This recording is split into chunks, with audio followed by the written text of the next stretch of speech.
আংটির প্রতি একটা মানুষের ঠিক কতটা ভালোবাসা থাকতে পারে তা যারা পরতে ভালোবাসেন তারাই বলতে পারবেন। আমরা যারা আংটি পরতে ভালোবাসি, আমরা পারলে আমাদের 2 হাতের 10 আঙুলে 20খানা আংটি পরেও ঘুরতে পারি। তো এই প্রসঙ্গে যাওয়ার আগে বলে রাখি, এটা ছিল জগদ্ধাত্রী পুজোর গল্প।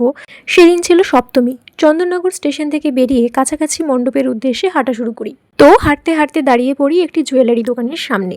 আর এরকম কোনো দোকানের পাশ দিয়ে পেরিয়ে যাওয়ার সময় দাঁড়িয়ে পড়াটা যে কোনো মেয়েরই একটি জন্মগত অধিকার বলা চলে। কিন্তু কখনো শুনেছ মেলায় জুয়েলারি দোকান দিয়ে সেই দোকানেরই কাকু দোকানের বাইরে দাঁড়িয়ে দাঁড়িয়ে বাজি ফাটায়? হ্যাঁ, শুনে বা দেখে থাকতেই পারো তোমরা, কিন্তু আমার মতো বাজি বা পটকার আওয়াজে ভয় পাওয়া ব্যক্তির জন্য এটা বেশ অস্বাভাবিক। তবে এটার জন্য আমার ওই কাকুর প্রতি কোনো অভিযোগ নেই। ওনার দোকান, উনি জ্বালিয়ে দেবেন কি বাজি ফাটাবেন ওনার ব্যাপার। আসলে আমার দাবি শুধু এটুকুই, আমার যে কটা জিনিস পছন্দ হয়েছিল ওখান থেকে সেগুলো আমি সামনে গিয়ে দেখার সাহস পাইনি বাজির ভয়ে। তো যাই হোক, বাজি বা পটকাগুলো শেষ হয়ে গেলে আমায় জানাবেন, আমি আবার যাব ওখানে।